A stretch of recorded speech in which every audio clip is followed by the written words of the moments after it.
This is Jonathan. I'm one of the product specialists over here at Productive Robotics. So today what we're going to do is I'm going to give you an introduction on our Blaze LF. LF stands for large format. I'm going to show you how it works. So let's begin. Part one, clamp it down.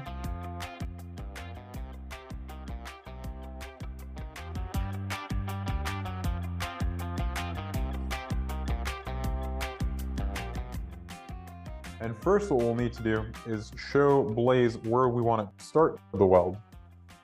We press this button. Next we show Blaze where we want it to end the weld and press the exact same button. And that's all there is to it. Let's have Blaze run this weld.